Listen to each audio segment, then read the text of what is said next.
Olá, amigos.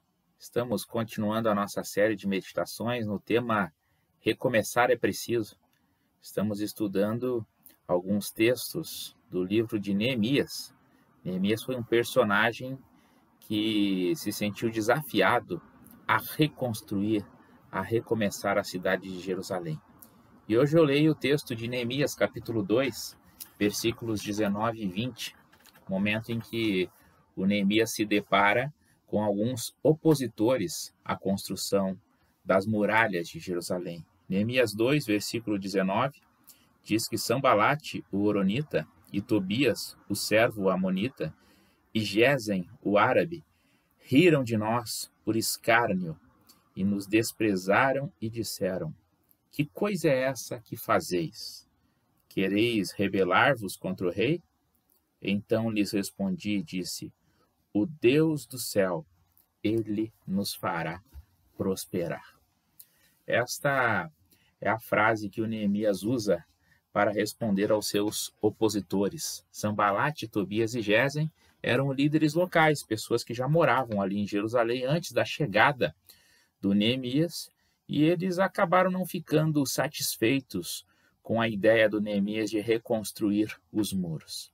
E eles passaram a agir de forma a desprezar o trabalho de Neemias e de sua equipe. Eles perguntavam: que coisa maluca é essa que vocês estão fazendo? Vocês pensam o quê? Que vão conseguir reconstruir as muralhas? Que vão conseguir reconstruir algo que há 70 anos está destruído? E a resposta que Neemias dá para os seus opositores é a seguinte: o Deus do céu nos fará prosperar.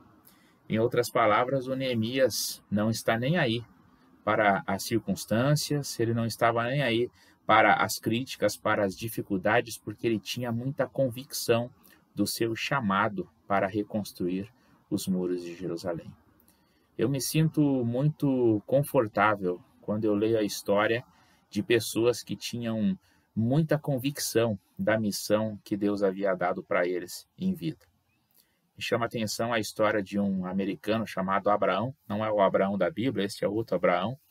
E este Abraão, então, norte-americano, ele tinha o desejo de se tornar político e ele se sentiu, então, chamado para isso, mas ele passou a ter algumas dificuldades na vida. A história conta que aos 23 anos de idade, ele tentou um cargo na política e não conseguiu, foi derrotado.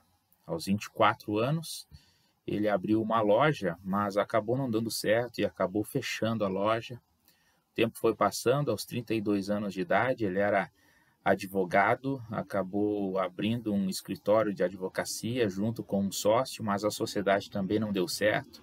Pouco tempo depois, ele enfrentou um colapso nervoso, precisou passar um tempo hospitalizado, um bom tempo hospitalizado. Aos 45 anos de idade, tentou um cargo para senador do seu país, mas também não foi bem sucedido, foi derrotado. Resolveu tentar uma eleição interna dentro do seu partido aos 47 anos e também não foi bem sucedido. Aos 45, ou melhor, aos 49, ele tentou mais uma vez um cargo ao Senado e foi derrotado novamente. O tempo foi passando e aos 50 anos de idade parece que nada que ele tentava dava certo, mas ele não esquecia da missão que ele tinha no seu coração. Finalmente, aos 51 anos de idade, Abraham Lincoln foi eleito presidente dos Estados Unidos. E ele governou o país por cerca de 4 anos. E durante o seu mandato, ele enfrentou a Guerra Civil Americana, uma guerra interna, a guerra mais complicada que já existiu dentro do seu país. E antes de entregar o seu mandato, ele foi responsável pela abolição da escravatura no seu país. Quando eu leio a história de Neemias e leio a história de outros homens e mulheres que não se esqueceram da missão que Deus tinha para a vida deles, enfrentando as circunstâncias adversas, enfrentando as derrotas, enfrentando os opositores, enfrentando as dificuldades, eu penso que nós não devemos nos importar muito com a opinião daqueles que se opõem às atividades que nós temos em nosso coração. Na verdade, não importa muito o que dizem a nosso respeito.